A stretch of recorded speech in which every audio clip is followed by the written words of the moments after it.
bonjour messieurs et merci d'avoir accepté cet entretien croisé qui a donc lieu pour la revue Sésame sur un sujet plus complexe qu'il n'y paraît, celui du soutien aux revenus des agriculteurs français. Donc Philippe Chalmin à ma gauche, nous avons fait exprès d'inverser les... Vous êtes président depuis 8 ans de l'Observatoire de la formation des prix et des marges des produits alimentaires, dont les rapports annuels sont très scrutés et attendus. Et nous pouvons préciser que vous êtes par ailleurs présenté comme un économiste libéral, ce qui ne vous fâche pas du tout. En face de vous, André Chassaigne, si je commence à vous mélanger. Donc vous nous accueillez à l'Assemblée nationale et nous vous en remercions. Vous êtes député du Puy-de-Dôme, président du groupe parlementaire de la gauche démocrate et républicaine. Et vous avez déposé plusieurs textes sur le sujet qui nous occupe, dès 2009, en 2011, en 2016, dont un rapport que nous avons lu avec beaucoup d'intérêt. Alors, il y a des années que les agriculteurs français se plaignent de ne pas parvenir à vivre décemment de leur travail. La faiblesse de leurs revenus fait la une des médias.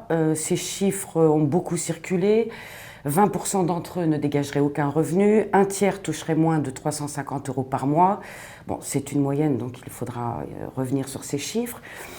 Parmi les causes pointées du doigt, ce ne sont pas les seules, mais en premier lieu des prix agricoles trop bas, notamment sous la pression des transformateurs et de la grande distribution. Donc le contexte, il est simple entre guillemets. À l'issue des États généraux de l'alimentation, la loi Egalim, qui a été adoptée à l'Assemblée nationale et qui est en cours d'examen au Sénat, vise à instaurer des prix dits rémunérateurs pour l'agriculteur. Nous reviendrons sur cette expression. Et donc vise à mieux répartir la valeur créée de la production à la consommation. Donc, nous l'avons dit, le sujet n'est pas nouveau, mais nous, ce qui nous intéresse aujourd'hui, c'est de prendre un peu de distance par rapport à la loi et de poser des questions qui ne sont pas forcément exprimées, au-delà même des critiques qui ont été faites sur cette loi. Par exemple, que recouvre exactement le revenu des agriculteurs? De quels agriculteurs s'agit-il? Pourquoi faudrait-il soutenir ce revenu et comment? Pour quelle filière? Pour quel type d'exploitation? C'est ce que nous allons voir ensemble. Mais d'abord, voilà, est-ce que vous voulez revenir sur cette petite introduction que j'ai faite très rapidement, parce qu'elle est forcément caricaturale? Éventuellement, je veux bien dire deux mots. Dans l'échange que l'on va avoir, effectivement, on a, je pense, deux approches différentes qui sont liées à nos positionnements politiques. J'appelle pas ça posture, j'appelle positionnement dans le respect de l'approche de l'un et l'autre. Si bien que dans mon esprit, il y a deux choses. Il y a d'une part ce que je peux, en ce qui me concerne, dresser comme perspective, la conception que je peux avoir de la production agricole, de l'alimentation, du maintien d'une agriculture sur nos territoires, qui peut apparaître, et c'était le cas vraisemblablement dans les propositions de loi que j'ai déposées, déconnectée en gros de ce que l'on pourrait faire aujourd'hui dans le contexte européen. Donc il y a cette idée-là. Mais il y a quand même une confrontation, des échanges, je préfère le mot échange, que l'on peut avoir, y compris dans le cadre de l'Union européenne d'aujourd'hui, de la politique agricole commune. Même dans ce cadre-là, est-ce que ce qui est mis en œuvre en France va jusqu'au bout, si on peut dire. Mais derrière tout ça, moi je pense qu'il y a la conception que l'on a de l'agriculture française. Est-ce qu'on considère que l'agriculture, c'est une forme de bien commun, un besoin fondamental de l'humanité qui fait qu'il faudrait déconnecter notamment des grands marchés? On peut y revenir là-dessus. Et c'est avec ce lien paralysant, sclérosant d'une agriculture qui est soumise aux contingences du commerce international et d'une Europe extrêmement libérale. Alors, paradoxalement, je pense que André Chassaigne et moi partageons une vision qui est celle du modèle agricole français. Et je crois qu'on est l'un et l'autre totalement d'accord pour dire que le modèle fondé sur une exploitation essentiellement à base familiale, donc de taille moyenne supérieure, permettant de faire vivre décemment une famille, ce modèle, c'est celui qui a le mieux traversé les générations, et je pense que c'est incontestablement cela qui fait la richesse de ce tissu agricole français qui joue un rôle fondamental dans notre aménagement du territoire. Là-dessus, on est totalement d'accord. Et à la limite, un petit peu avec nostalgie, je partage assez globalement le regret qui est le vôtre, mais qui est le mien aussi, des temps heureux de la première politique agricole commune, le temps où effectivement les prix étaient des prix politiques, certes, déterminés à Bruxelles, et qui ont permis ce que Michel de Bâtisse avait appelé dans les années 60 la révolution silencieuse, c'est-à-dire le rattrapage du revenu agricole par rapport au revenu des urbains. Malheureusement, alors c'est là où on va diverger, je suis obligé quand même d'avoir un petit bout de principe de réalisme. Je suis obligé de constater que cette PAC-là, elle est morte. Et qu'elle a été tuée peut-être par l'incapacité des politiques, et notamment des politiques agricoles, à évoluer, à la faire évoluer suffisamment tôt. Symboliquement, fin septembre dernier, avec les quotas sucriers, la fin des quotas sucriers, c'est la fin vraiment de cette PAC que nous avions connue, qui permettait quand même d'organiser les marchés, etc. Aujourd'hui, vous le regrettez, moi aussi peut-être un peu, paradoxalement, mais les prix agricoles sont déterminés non pas par l'industriel, le distributeur, mais sont déterminés au niveau non seulement de marchés européens, mais de plus en plus de marchés mondiaux. Et ça, je ne vois pas comment faire du rétropédalage. Donc justement, on va aborder cette loi Egalim qui, du coup, au vu de ce que vous venez de dire, paraît du coup petit bras, si je puis me permettre de parler comme ça. Cette loi, elle est censée inverser la construction du prix payé aux agriculteurs. Donc on se concentre là sur l'échelle nationale, même pas européenne. En clair, ce serait aux agriculteurs de reprendre la main et de proposer un prix de vente qui tienne compte de leur coût de production. Puisque jusque-là, ils se voyaient imposer, je reprends l'esprit de la loi, ils se voyaient imposer un prix fixé par les transformateurs et les distributeurs, donc l'aval, en fonction des marges. Bon, il y a eu beaucoup de critiques, beaucoup d'encre, beaucoup d'articles. Moi, je voulais revenir sur votre point de vue à tous les deux, qui permet de reboucler sur ce qu'on a dit, à commencer par M. Chassaigne, puisque je suppose que vous avez voté contre, cela me paraît logique, et ensuite on verra Philippe ce qu'il aurait voté s'il avait été député. André. Cette loi Egalim, je pense qu'elle a quand même beaucoup déçu les agriculteurs, les organisations syndicales agricoles, parce que pour avoir participé au débat, j'ai vraiment eu le sentiment, je dirais, le constat que les questions fondamentales, qui étaient notamment celles de la construction du prix, étaient traitées plutôt légèrement, voire occultées par de multiples débats plus sociétaux que liés au devenir de l'agriculture. Ce qui ne veut pas dire pour autant, bien sûr, que les sujets abordés sont négligeables, mais je pense qu'il y a eu un grand déséquilibre. Ça, c'est le premier point. Le deuxième point, sur la question spécifique de la fabrication du prix, j'emploie volontairement ce mot fabrication du prix, je dirais que la loi n'invente pas l'eau chaude.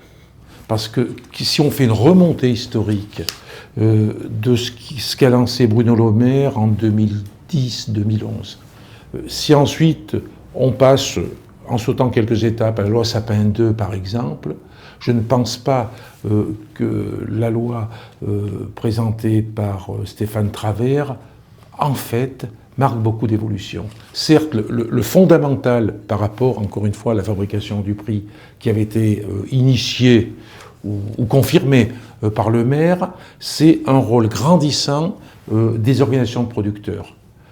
Sauf que ces organisations de producteurs ont une montée en charge qui a été une montée en charge très lente, et que si aujourd'hui il y a l'exclusivité qui est donnée aux organisations de producteurs, je ne pense pas que ça suffira à régler le problème. Parce qu'il y a un deuxième problème qui a été, à mon avis, volontairement,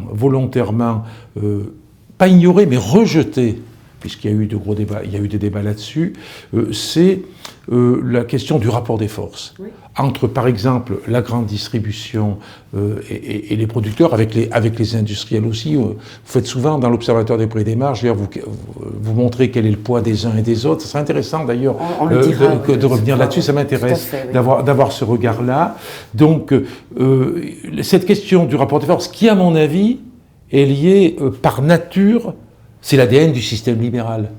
C'est une parole un peu marxiste que je vais tenir, mais il est bien évident que celui qui a la main sur le marché aura forcément une position dominante par rapport à la fabrication du prix. Il suffit de savoir les outils qui existent, le déférencement par exemple, ça se fait très vite, et au final, celui qui vient casqué avec l'armure, il a plutôt tendance à se recroqueviller si on lui dit, écoutez, demain, on travaillera plus avec vous, et y compris au niveau des OP, ça ne sera pas évident. Ça, c'est la deuxième chose. La troisième chose, et je terminerai pour ne pas être trop long là-dessus, moi je pense qu'il fallait, pour accompagner la fabrication du prix, davantage d'État. Alors bien sûr, on me rétorque, c'est l'agriculture administrée. Moi, je rétorque de mon côté, dans certains pays, ils le font. Les exemples ne manquent pas.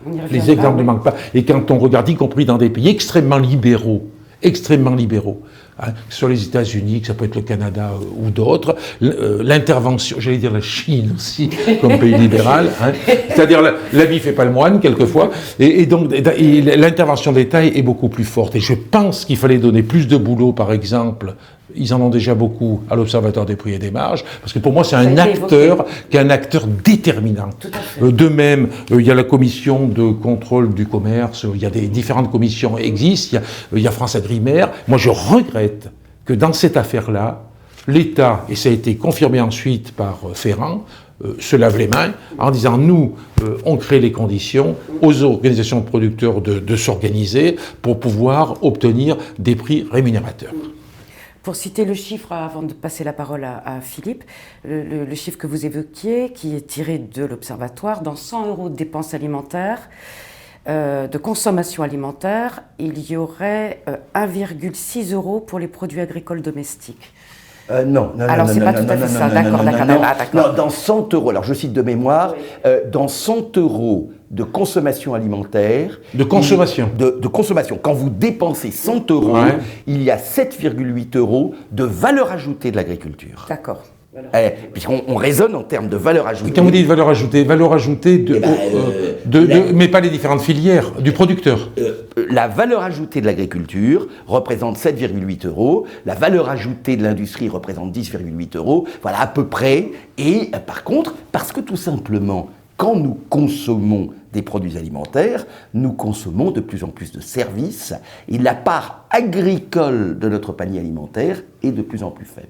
Ça, c'était une explication de texte, mais le texte de l'Observatoire... J'en profite, excusez-moi de couper, hein, mais ça m'intéresse beaucoup, ça. Ça m'intéresse beaucoup parce que souvent, j'actionne comme un cabri, pour reprendre la question l'expression du général de Gaulle, comme un cabri, j'actionne le coefficient multiplicateur, qui est une vision un peu ancienne, et je me posais souvent la question, justement, à partir de ce que vous venez de dire, est-ce qu'à un certain moment, il est possible d'acter une forme de coefficient multiplicateur entre le prix de production et le prix de vente? C'est un débat technique, on n'a pas avancé là-dessus, mais ça m'intéresserait de savoir quelle est votre idée là-dessus. C'est terriblement technique et au fond, c'est quand même au cœur de notre problème, c'est que la part agricole, vraiment, la part agricole de ce que nous consommons est extrêmement faible. Alors, la caricature, c'est la baguette. Dans une baguette, et encore, vous, j'imagine que vous achetez une baguette tradition, etc. Oui. Les députés, on connaît leur goût. Bon, mettons que votre... Surtout quand le député est auvergnat. Voilà. Mais quand on constate que le pain à Paris est peut-être des fois meilleur que chez nous. Si je prends la baguette INSEE, ouvrez les guillemets, c'est-à-dire la baguette à la fois du boulanger et celle de la grande distribution, la part du blé représente suivant la fluctuation des prix, entre 5 et 8%. Dans un yaourt, la part de la matière première, alors là ça va être très très compliqué la filière laitière, mais elle se balade aux alentours de 20%. Et même quand vous achetez de la viande, vous avez quand même de l'abattage, vous avez de la première transformation, etc. Et vous êtes aux alentours d'une 30%. Et il ne faut pas se leurrer, parce que nous sommes habitués maintenant, nous les consommateurs, à demander toujours plus de services, toujours plus de produits prêts à consommer, avec des dates de péremption extrêmement longues, etc. Et donc tout ceci a un coût. Mais ça n'empêche pas... Je ne vais pas arriver à poser des questions. Allez-y, allez. Je voulais revenir sur la construction du prix. Donc, ce que propose la loi Egalim pour vous, est-ce réaliste, est-ce pertinent, est-ce efficace? Écoutez, je crois qu'il faut revenir à la situation française où nous avons plusieurs problèmes. Parce que ce qui vient de se passer au niveau européen, c'est-à-dire la fin de la PAC, dans laquelle c'était à Bruxelles, au moment des marathons agricoles, qu'on déterminait le prix du blé, le prix du beurre, le prix du lait, le prix du sucre, etc. Pas de tous les produits, mais quand même de très nombreux produits. Elle est intervenue pour l'ensemble des pays européens. Il n'y a qu'en France qu'on a eu ce débat. Parce qu'en France, nous avons un autre problème. Et pour lequel l'accumulation des textes réglementaires législatifs n'a jamais réussi à faire quoi que ce soit.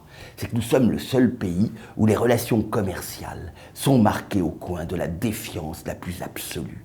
Nous sommes le seul pays où chaque année, ce qu'on appelle les négos, c'est-à-dire ce moment où industriels et distributeurs se rencontrent, vont donner lieu à pareil psychodrame et souvent à du sang sur les murs. Bon, ça, il faudra toujours me l'expliquer, mais à la limite, s'il existe... Mais c'est dans la nature du capitalisme, ça? Non, c'est dans la nature du français.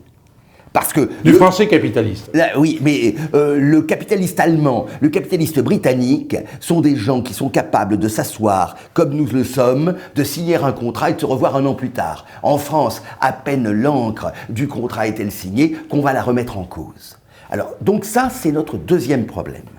Et, soyons honnêtes, une bonne partie de l'exercice des États généraux de l'alimentation, ainsi que de la loi, a été dominée par un secteur à problème, qui est le secteur laitier.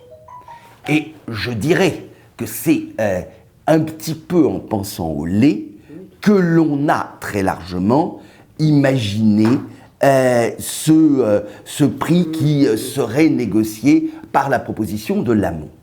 Parce que, moi, ce qui me gêne, je ne suis pas sûr que j'aurais voté cette loi. En tout cas, je me serais battu comme un chien pour essayer de la modifier et pour essayer de faire comprendre aux agriculteurs qu'en leur disant « mais oui, vous allez avoir des prix rémunérateurs, vous allez avoir des justes prix », on les grugeait et on les traitait comme des imbéciles. Car les prix agricoles aujourd'hui, il y en a de 3 catégories. Vous avez d'un côté les prix qui sont déterminés par des marchés mondiaux, et sur lesquels d'ailleurs les agriculteurs n'ont de moins en moins aujourd'hui d'état d'âme. Quelques exemples? Les céréales, les oléagineux. Le prix du blé aujourd'hui, c'est le prix du marché à terme de Paris, FOB-Rouen, qui lui-même est totalement connecté au prix de Chicago. Les agriculteurs se sont habitués à gérer cette instabilité. Et ils l'ont fait relativement bien, même si aujourd'hui ils souffrent. Les oléagineux, le sucre maintenant, des marchés qui se sont mondialisés aussi. Aujourd'hui, le prix du porc en Europe, tel qu'il se détermine, un des indicateurs, c'est le marché au cadran breton de Plérin, ce prix du porc, il est aujourd'hui déterminé par l'ampleur des achats chinois. Et on peut presque dire qu'il y a un prix mondial du porc. C'est relativement nouveau. Sur le lait, nous n'avons pas de prix mondial du lait, bien entendu, mais nous avons des prix mondiaux du beurre et de la poudre qui sont devenus extrêmement importants. Et donc, de ce côté-là, je dirais, il n'y a pas grand-chose à faire. Le prix n'est déterminé ni par l'industriel ni par le consommateur, il est déterminé par l'état que les acteurs du marché se font de ce que sera demain le rapport entre l'offre et la demande. Là, je suis désolé, alors oui, je suis un économiste libéral, parce que j'ai, je dirais, une sorte de principe de réalisme. Là où ça se complique, ça peut être pour les circuits relativement plus limités, où la notion de marché mondial est peut-être plus difficile à exprimer, fruits et légumes, et puis une grande partie du lait. Et c'est là, justement, sur le lait, que la loi peut éventuellement s'appliquer. Parce qu'aujourd'hui, une laiterie, c'est compliqué le monde du lait. Le monde de la viande que nous connaissons l'un et l'autre, c'est très simple. Vous abattez une bestiole, ça fait de la viande, point. Vous trayez une vache, ça donne du lait. Mais ce lait, vous allez pouvoir l'utiliser pour faire du produit frais, pour faire du fromage, pour faire du beurre et de la poudre, pour faire de la caséine, etc. Donc vous allez avoir au moins 4 ou 5 filières différentes, avec des mix produits différents, et surtout, dans un cas, des circuits relativement courts, pas internationalisés du tout, le yaourt, le lait UHT, etc. Et dans d'autres, des circuits mondiaux, le beurre, la poudre, les fromages de garde. Et honnêtement, en plus dans le secteur laitier, vous aviez, et moi je l'ai analysé en observateur depuis quand même quelques temps, vous avez eu pendant longtemps des rapports, alors là, je serai plus marxiste que vous, des rapports littéralement néo-féodaux. Je me souviens avoir dit un jour à Xavier Belin, l'ancien président de la FNSEA, malheureusement décédé, j'avais dit, tu sais, j'ai l'impression qu'en Bretagne, où on avait brûlé les châteaux, parce qu'on brûlait les terriers, les droits de propriété en 1789, ben aujourd'hui, les paysans bretons, c'est pas les châteaux qui vont brûler, ils bloquent les laiteries. Mais il y a exactement cela, quand vous pensez que dans le domaine laitier, jusqu'à il y a 2 ou 3 ans, un éleveur ne savait combien il serait payé de son lait qu'une semaine après la fin du trimestre de livraison. On était dans un système totalement anormal, et là, je pense que les organisations de producteurs, ça peut jouer, mais c'est un système extraordinairement complexe que le monde du lait. La parole est au marxiste. Oui. Non, je plaisante. Et je signale quand même, chers camarades... Il va falloir le laisser parler, votre camarade aussi. Mais que, quand vous parliez de la Chine, je suis beaucoup actuellement la politique agricole chinoise, et ça m'amuse beaucoup, parce que j'ai l'impression qu'il y a chez eux aujourd'hui les mêmes débats que nous avions sur la PAC il y a 30 ans. Ah ouais. Et ils sont coincés entre économie de marché et prix garanti. Avec ce souci qu'ils ont aussi de maintenir une agriculture familiale, alors là dans leur cas, pour éviter l'exode, pour éviter le trop développement d'exode rural. Je me tais. Bon, j'ai la parole. Bien sûr, vous avez la parole. La difficulté peut-être, c'est que moi, en ce qui me concerne, j'ai pas les chaussures plombées en disant qu'il y a que le système libéral qui est envisageable et on ne peut pas le faire bouger. Donc je prends l'exemple sur les différents points que vous avez développés. Je prends l'exemple du commerce international, notamment concernant les céréales, puis de produits laitiers comme le beurre par exemple.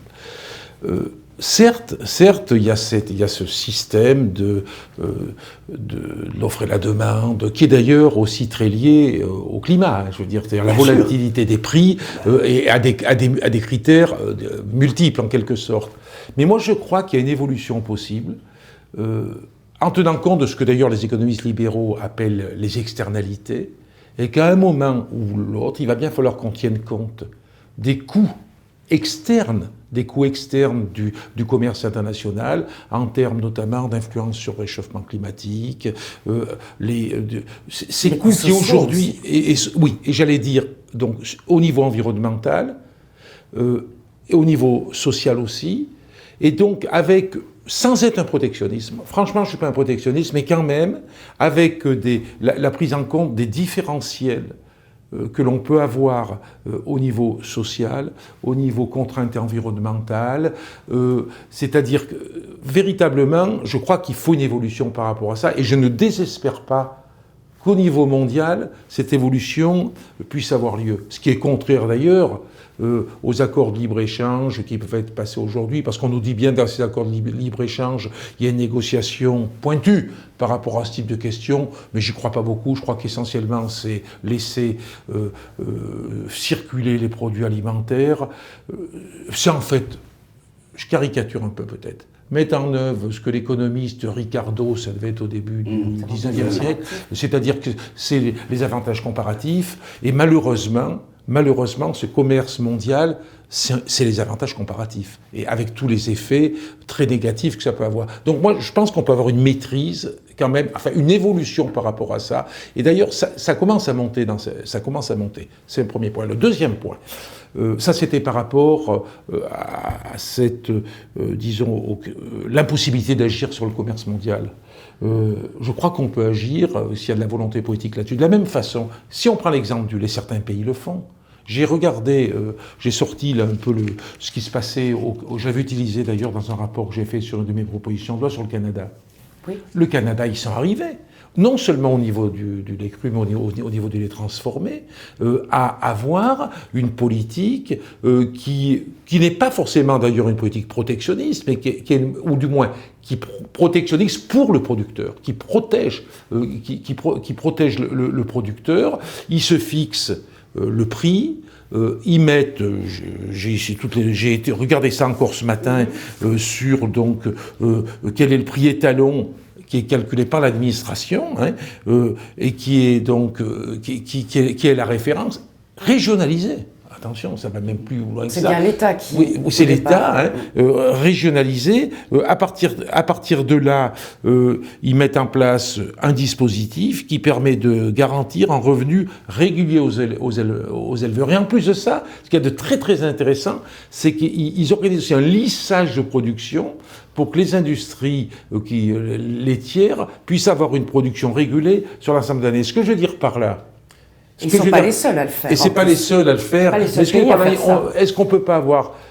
Évidemment, c'est plus compliqué parce qu'au niveau de l'Europe, on est au niveau de l'Europe, mais y compris, parce que moi je suis européen, je le dis, mais je pense qu'y compris au niveau de l'Europe, je sais que c'est compliqué, c'est compliqué, je l'ai vu dans le rapport là, que je viens de rendre avec un collègue En Marche, on s'est déplacé dans plusieurs pays européens, mais je crois qu'il faut que l'Europe dans son ensemble puisse avoir une politique qui se rapproche de celle que peuvent avoir les États-Unis, que peut avoir le Canada, voire d'autres pays, vis-à-vis de son agriculture. L'Europe, en définitive, est plus royaliste que le roi, quoi. On est dans un système ultralibéral, beaucoup plus libéral, avec moins d'intervention des États qu'on peut l'avoir dans d'autres pays, qui eux-mêmes, pourtant, sont des pays libéraux. Donc là-dessus, il y a un vrai problème. Troisième point.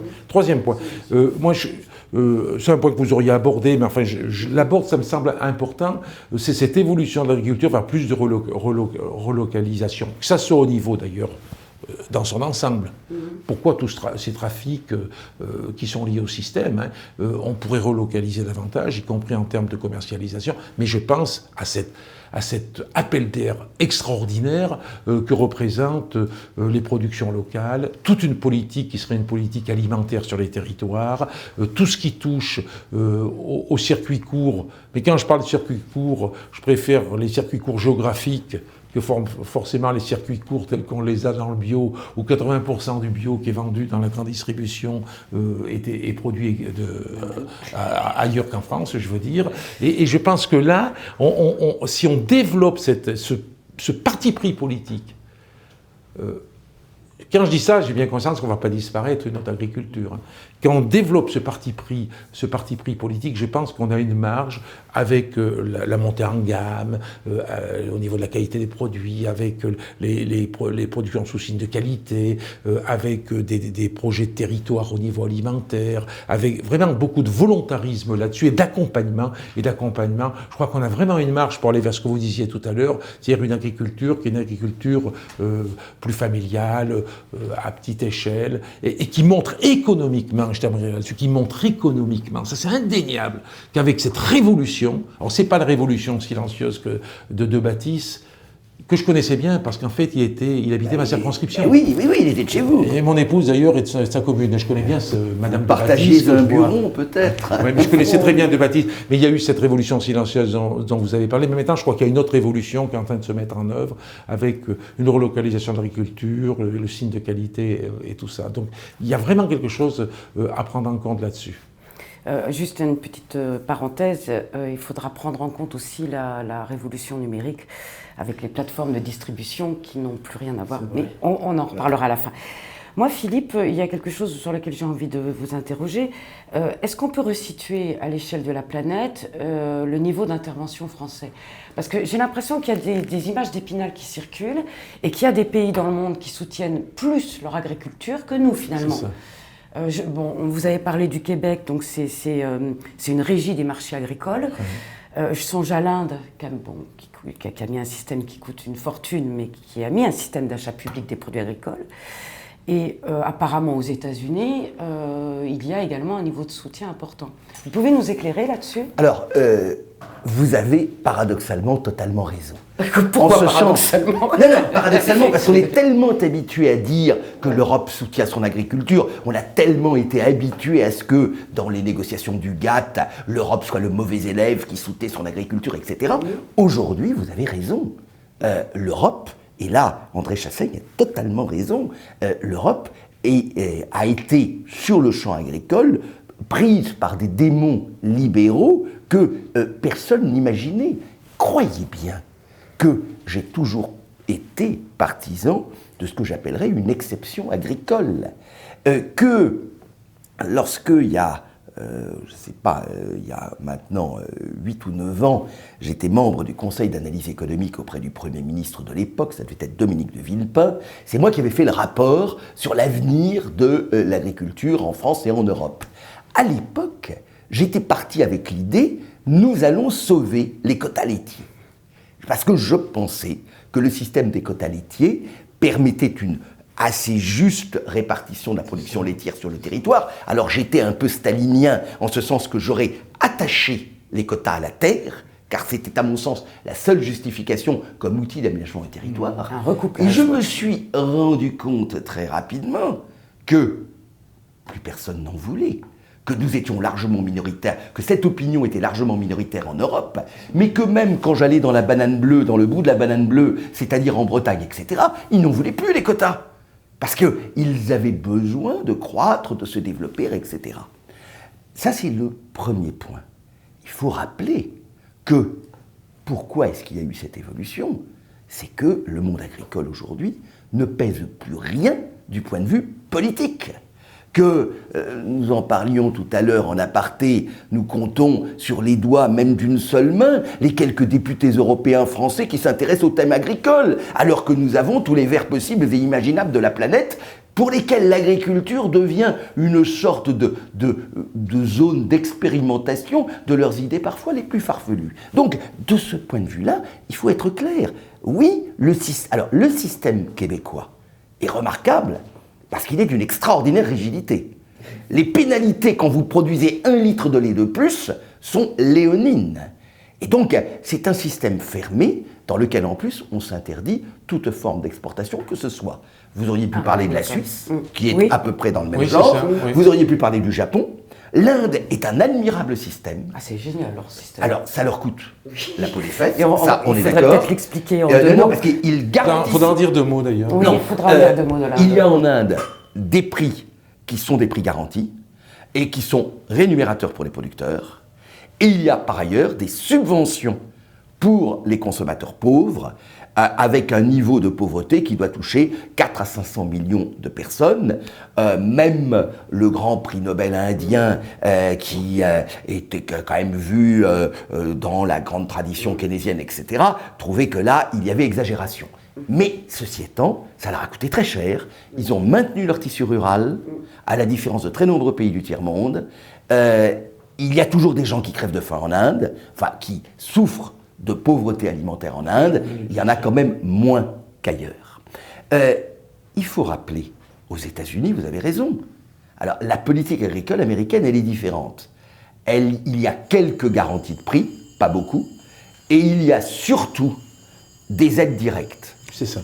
Mais, André Chassaigne, aux États-Unis, la chambre qui compte, c'est le Sénat. Il y a 2 sénateurs par État, quelle que soit l'importance de l'État. Il y a une surreprésentation du monde rural et du monde agricole. Le patron de la commission de l'agriculture au Sénat, c'est un type totalement incontournable. Il y a encore une commission de l'agriculture à l'Assemblée? Non. Bon. Et d'ailleurs, vous venez de répondre à ma question. J'en profite pour faire une parenthèse là-dessus. Je sors du sujet, mais c'est intéressant quand même. Sur le devenir de l'agriculture et des territoires ruraux, la réforme qui est en cours au niveau institutionnel va être catastrophique pour les territoires ruraux. Vous allez avoir des départements... Moi, je suis un peu un dernier des Mohicans. C'est-à-dire que j'ai été élu non pas spécifiquement sur mon étiquette politique, qui n'avait pas un ancrage historique dans la circonscription où je suis élu, mais sur mes implications, sur ma personnalité, sur ma force de travail, et puis voilà, tout ça. Mais à partir de territoires, pour l'essentiel de territoires ruraux.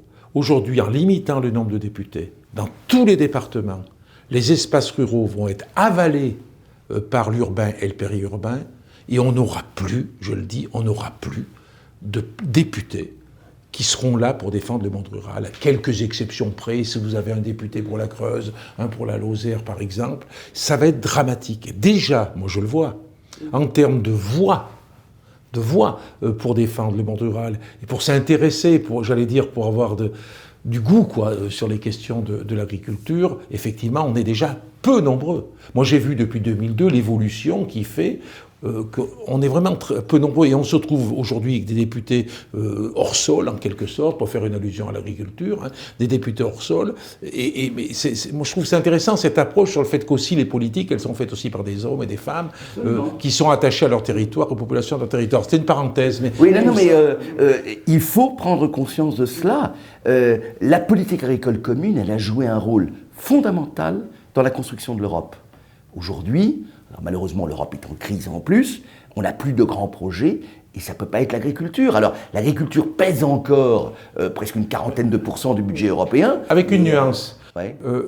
Je partage ce que vous avez dit sur les écolos qui veulent en quelque sorte faire une OPA sur l'agriculture et transformer en définitive la production agricole en service environnemental, pour faire court. Et je crois que par rapport à ça, moi je ne le prends pas frontalement. Je me dis au contraire, il faut se saisir de cette opportunité pour faire la démonstration que l'agriculture, par nature et par l'évolution qu'elle doit avoir pour être durable. C'est l'objet d'ailleurs du rapport, la PAC, de la dernière chance pour une agriculture durable. Ce que je veux dire par là, c'est que il faut qu'on développe cette conception d'une agriculture qui va beaucoup évoluer par rapport à ses pratiques, par rapport au respect du sol, respect de l'air, respect de l'eau, protection de l'environnement. Ça a beaucoup évolué, mais non pas en substituant les services environnementaux à la production agricole, mais en considérant que l'évolution de la production agricole en même temps rendra ces services environnementaux et permettra d'avoir une alimentation de qualité avec des avantages économiques. Je crois beaucoup à ça. C'est ce que j'essaie moi de porter. Et c'est un enjeu aussi très très important aujourd'hui. Moi je vais revenir aux revenus quand même. Oui. On a parlé tout à l'heure des revenus de l'agriculteur qui gagnait moins de 350 €, etc. Alors, je voudrais qu'on fasse quand même un petit exercice d'état des lieux en disant, vous avez parlé de la filière lait, et en même temps faire un peu de prospective. On a parlé de l'agriculture familiale, on a parlé des céréaliers, on a parlé du lait. Moi j'ai l'impression que la loi Egalim s'adresse à une France à l'instant T, qu'elle ne regarde pas ce qui va se passer à 25 ou à 50 ans, où il y a d'un côté des grosses exploitations qui finalement tournent avec des salariés agricoles, de l'autre un retour vers des petites unités, maraîchage, circuits courts, polyculture, élevage, etc., qui sont généralement reprises par ce qu'on appelle des hors-cadres familiaux, donc des gens qui sont nouveaux dans l'agriculture et qui sont des petits marchés de niche, plus les filières, ou les types dans la filière comptée, me semble-t-il, ont de très bons revenus. Vous voyez, donc finalement, quand on parle de revenus des agriculteurs et de prix rémunérateurs, de quoi parle-t-on? Parce qu'il y a cet éclatement de modèles, et il me semble qu'à l'échelle d'une génération à venir, je ne suis pas sûre que l'agriculture familiale soit encore le modèle peut-être désirable, mais peut-être pas réel. Je crois que moi j'ai une... Ce sera notre dernière séquence. Oui, moi j'ai une analyse... laisser le temps d'aller en assemblée. Non, mais c'est bon, j'ai le temps, largement.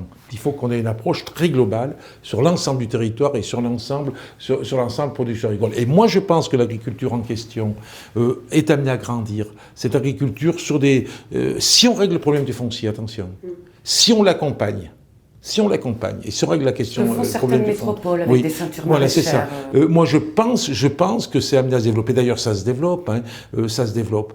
Mais ça ne se développe pas de façon indépendante du reste. Quand je disais tout à l'heure que la grande distribution en France, le bio, c'est 80% d'importation, ça veut bien dire qu'il y a une interconnexion entre les deux. Moi, je crois qu'il faut qu'on développe cette agriculture-là. Et je pense que, y compris, je suis peut-être un doux rêveur, mais y compris l'agriculture de demain sera en grande partie celle-ci, parce que je pense que cette évolution va se faire dans d'autres pays. J'ai eu l'occasion de me déplacer dans le cadre du rapport. Je suis allé en Pologne, c'est tout le contraire la Pologne. Mais ça commence à émerger.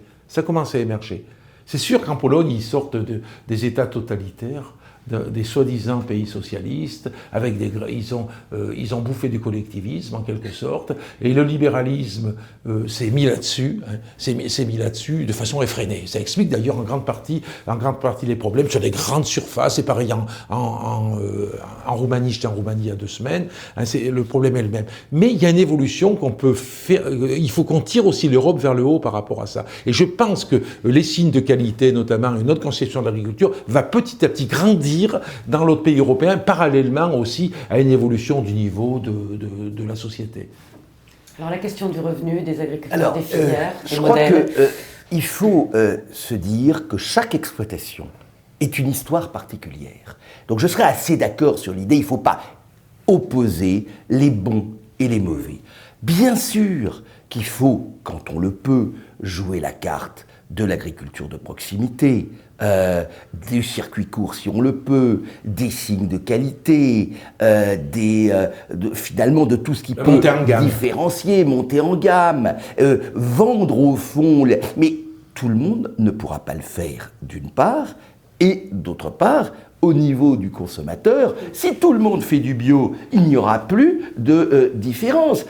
Jouer la carte de la niche, très bien, mais la niche, elle doit être relativement limitée. Vous citiez, Valérie, le cas du comté, mais parce que les gens du comté se sont mis un cahier des charges extrêmement strict et qui savent très bien que leur marché du comté est relativement limité, donc il faut le tenir.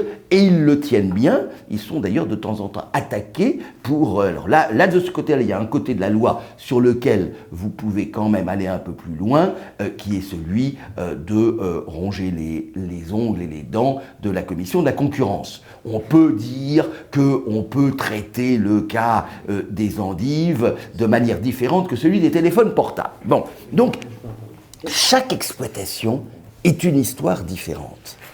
Je pense qu'il y aura... Alors là où on peut différer, c'est que dans l'évolution de notre modèle alimentaire, on ne peut pas faire que du circuit court. Il faut tenir compte du fait que nos enfants, ils aiment aussi les McDo, même si c'est un Tchernobyl culturel et alimentaire, et ils aiment ça. Et donc qu'il y a une partie de notre alimentation qui est assez largement mondialisée.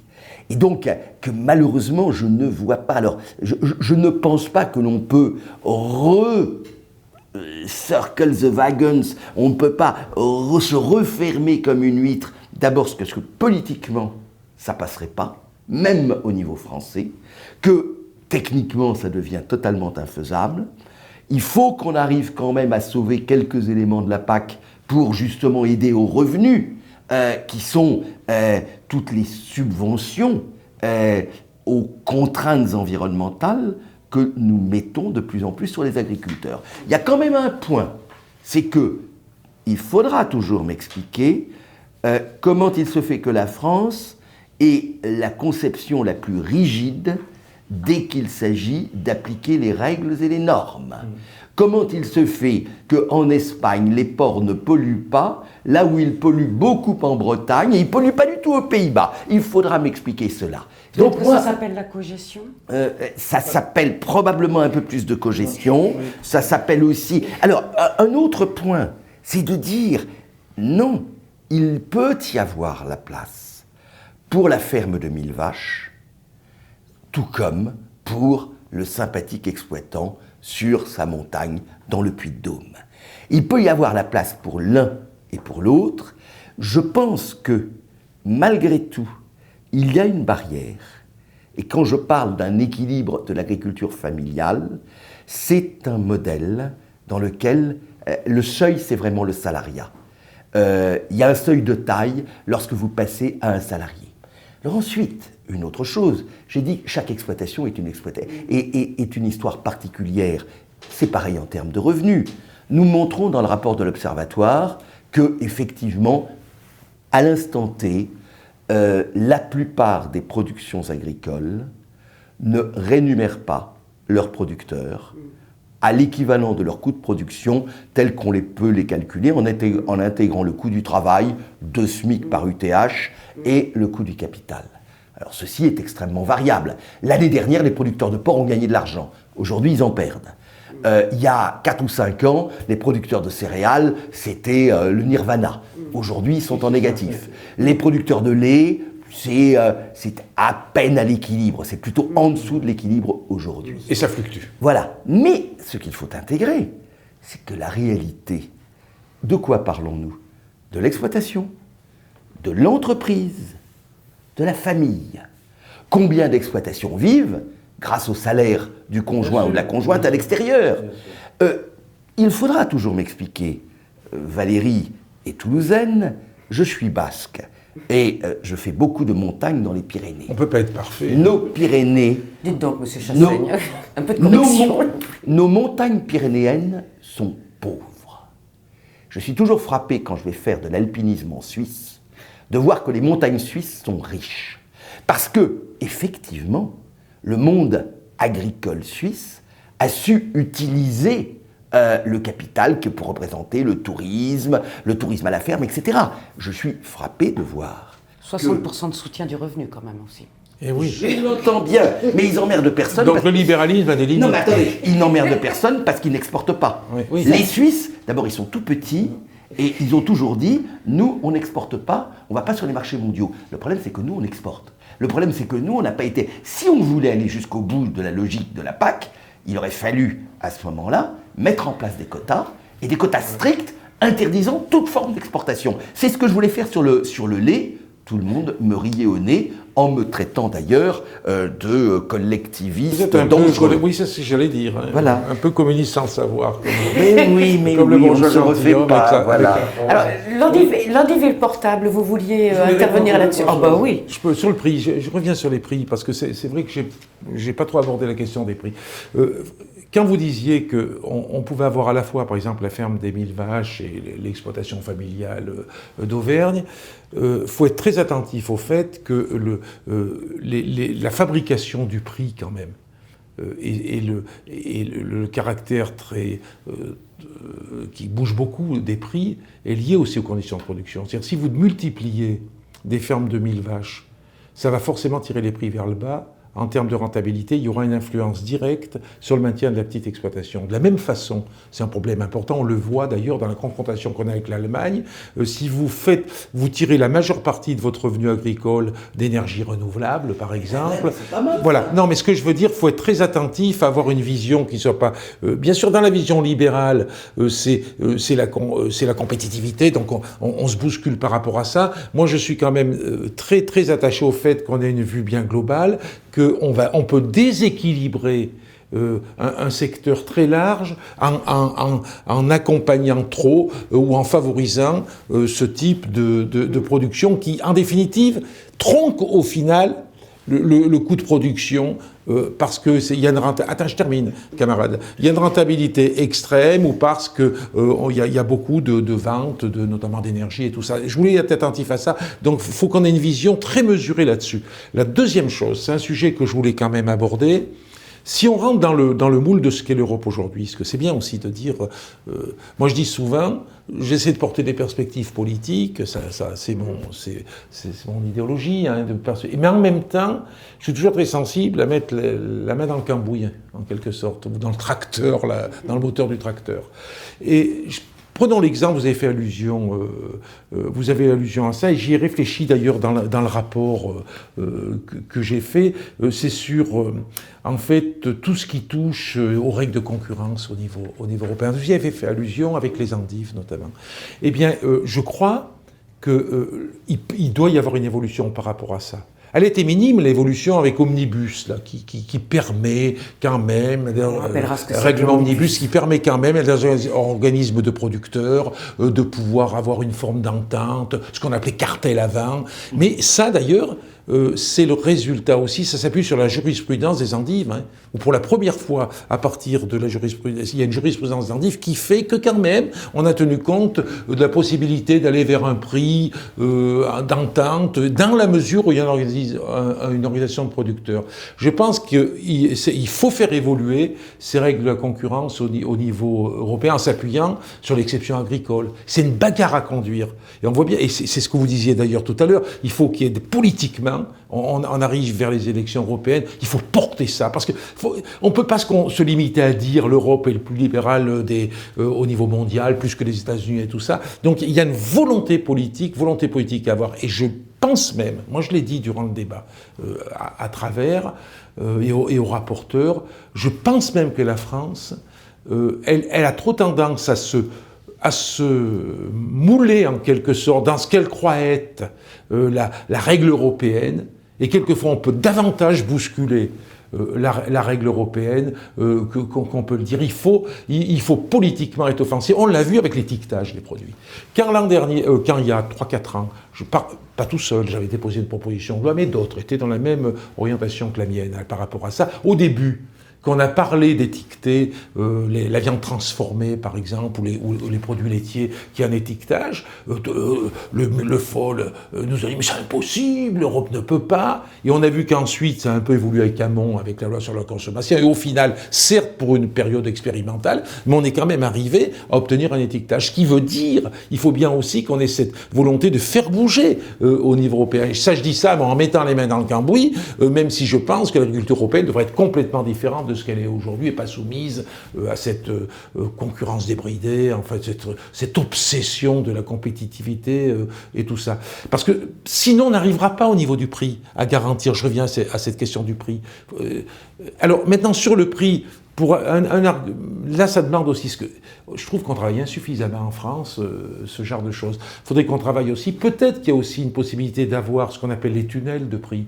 Il y a des propositions très intéressantes qui ont été faites. Là, je les avais un peu travaillé dans le cadre du rapport, notamment par Maumagry, sur les aides contracycliques, où on pourrait... Il y a des systèmes assurantiels. Et puis il y a des systèmes assurantiels.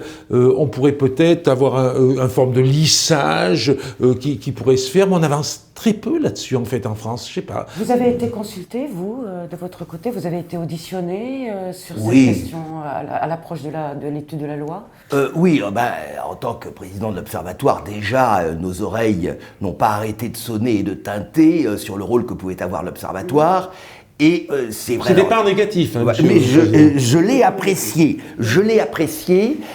Ceci étant, avec mon autre chapeau, celui de professeur, et donc d'être totalement irresponsable, j'ai toujours dit que il y avait des choses que je ne savais pas. Alors j'ai beaucoup choqué, bien entendu, quand j'ai dit moi je ne sais pas ce que c'est que le juste prix. Ça n'a aucun sens d'un point de vue économique.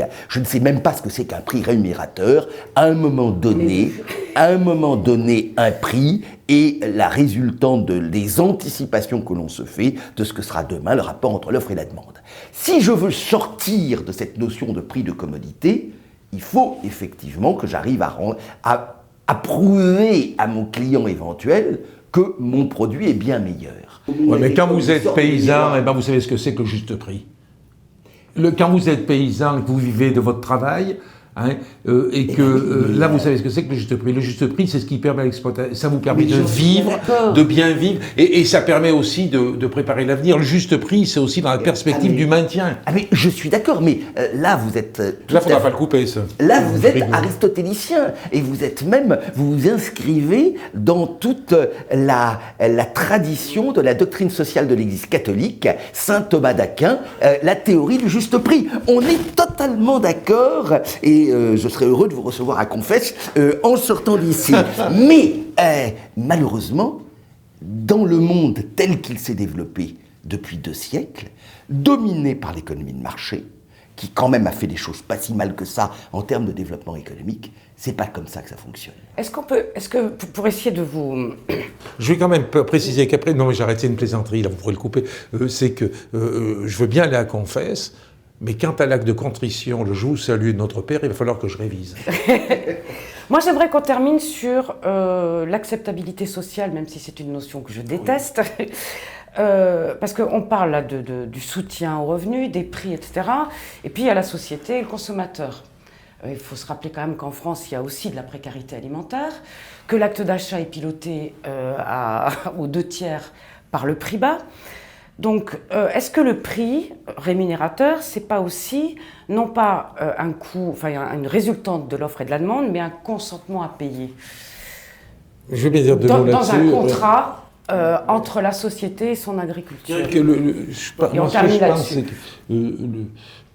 ce tassement qui est fait en fait sur les prix des produits alimentaires à l'achat, enfin à la consommation, il est aussi conséquence d'une économie qui fait que, pour des questions, là aussi, de compétitivité au niveau notamment industriel, compétitivité de la France, de la politique de l'offre, eh bien, on appuie sur les revenus. C'est-à-dire on a des revenus qui, en fait, sont quand même des revenus qui ne progressent pas suffisamment. Il y a les minima sociaux, donc c'est aussi le résultat d'un pouvoir d'achat un pouvoir d'achat qui est très faible pour une grande partie de la population. Ça, c'est une réalité.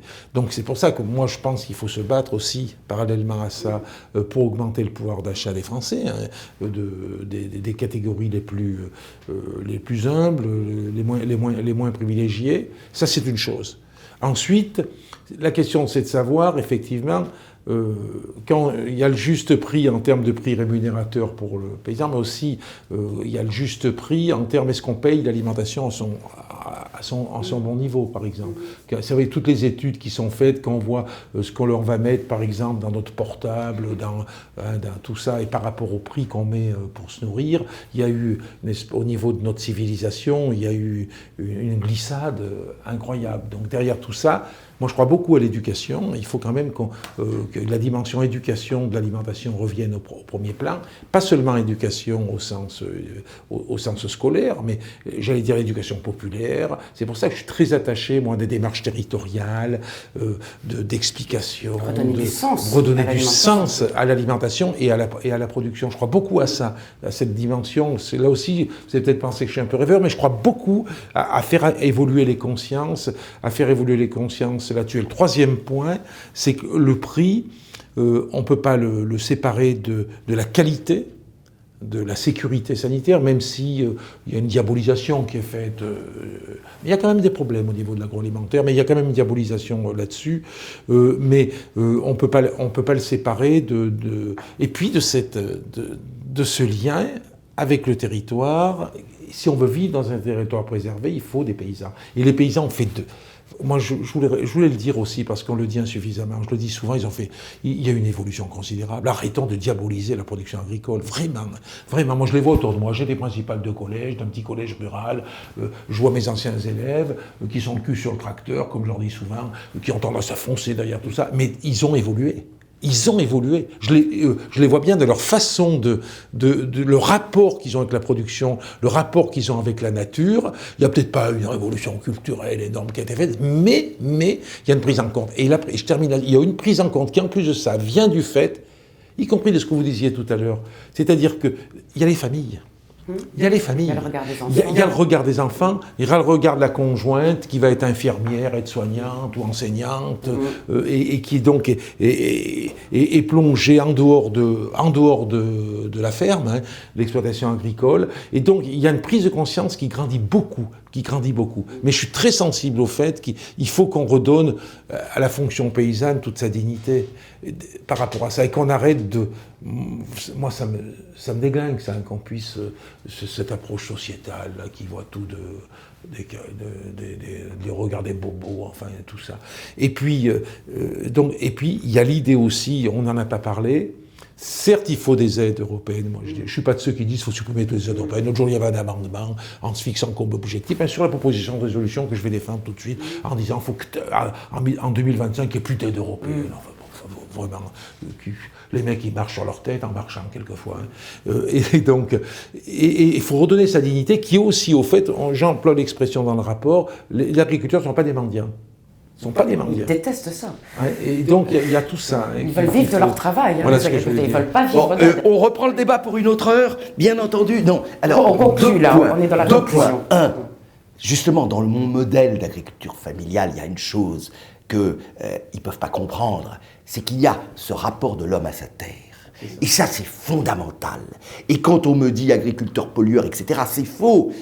Même ceux qui sont dans les grandes cultures, etc., ils ont un rapport à leur terre. Ils savent très bien que, par exemple, lorsqu'ils utilisent du glyphosate, c'est souvent parce qu'ils ont abandonné le labour, donc que ça leur permet d'avoir une démarche beaucoup plus écologique. On leur dit « Ah non, non, il ne faut plus de glyphosate. » Ah bon, bah, je vais faire du labour profond, etc. Donc, les agriculteurs de conservation, quoi. Voilà, l'agro-conservation.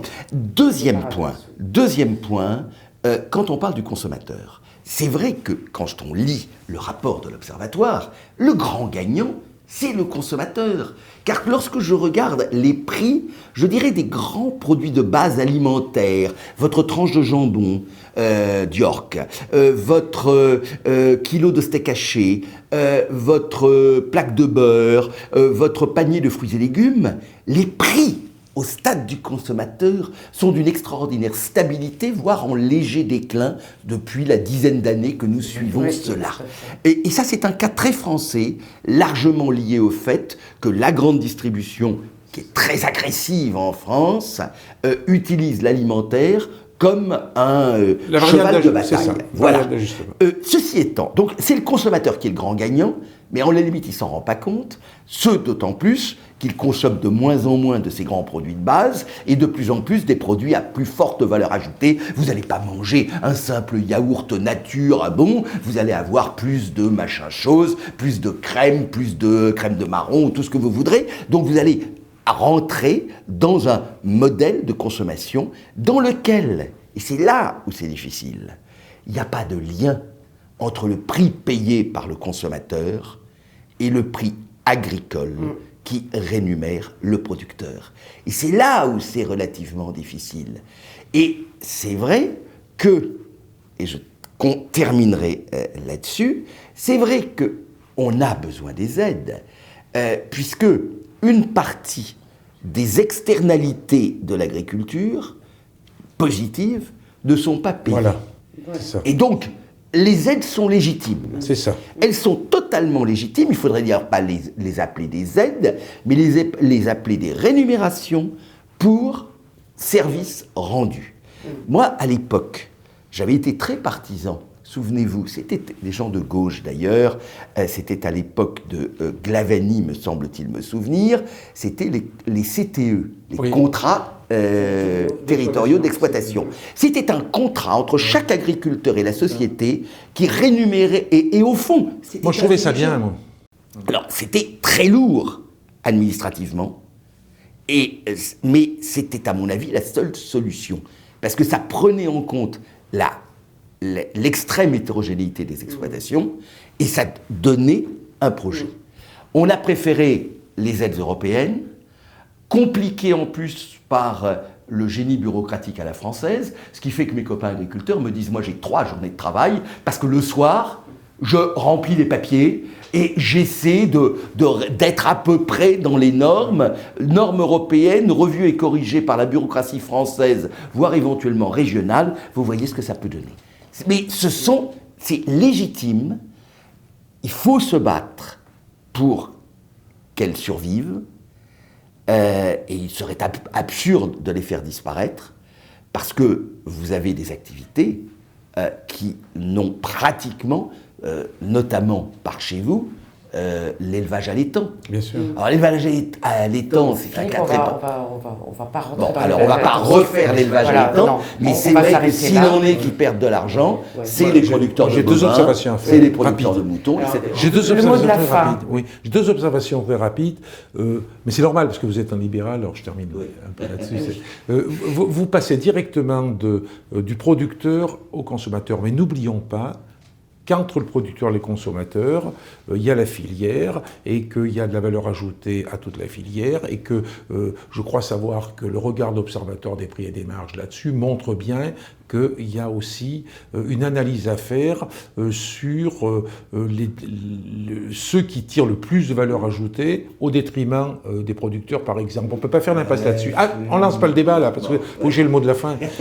Mais je crois qu'il faut être attentif à ça. Non, mais ce que je veux dire, on ne peut pas passer sous silence les différents échelons de la filière et les responsabilités des uns et des autres. Il y a l'industrie, mais il y a surtout, à mon avis, la grande distribution là-dessus. Donc là, moi je crois que par rapport à ça, il faut plus, mais c'est ma nature, hein, il faut plus d'administration, il faut plus de contrôle, il ne faut pas seulement avoir la radioscopie qui est faite de façon avec beaucoup de qualité, mais il faut aussi que cette radioscopie puisse servir à des interventions de l'État par rapport à ça. Et ce qu'il n'y a pas dans la loi. Deuxième, après je termine, mais il y a un point qu'on n'a pas abordé, je voulais quand même en dire 2 mots, parce qu'il y a eu des allusions. Soyons très, très attentifs à l'évolution de la politique agricole commune.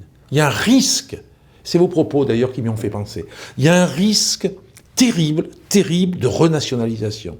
Quand je dis renationalisation, c'est pas au terme de politique agricole avec des aides financières dans tel ou tel pays qui peuvent créer des distorsions, mais c'est surtout en termes de suivi des objectifs qui sont des objectifs de l'Europe. Je pense notamment sur les questions d'intrants, d'utilisation de produits phytosanitaires, de normes et tout ça.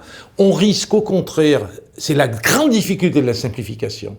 Moi, je suis pour la simplification des aides européennes, c'est un vrai problème. Mais on risque à partir de là, d'avoir une Europe, c'est Ponce Pilate, ils vont se laver les mains, ils vont renvoyer ça à chaque État, et au final, on risque d'aggraver cette espèce de miroir aux alouettes, de cette compétitivité, de concurrence qui risque d'être déloyale avec des distorsions de concurrence, ce qui me fait dire à moi, le communiste, que je ne suis pas pour un repli sur les États-nations. Moi, je suis pour plus de politique agricole commune, parce qu'il faut quand même qu'on ait une vision globale de la politique agricole commune, bien sûr en tirant vers le haut. Je ne suis pas pour tirer vers le bas au niveau des normes, au niveau des revenus et tout ça.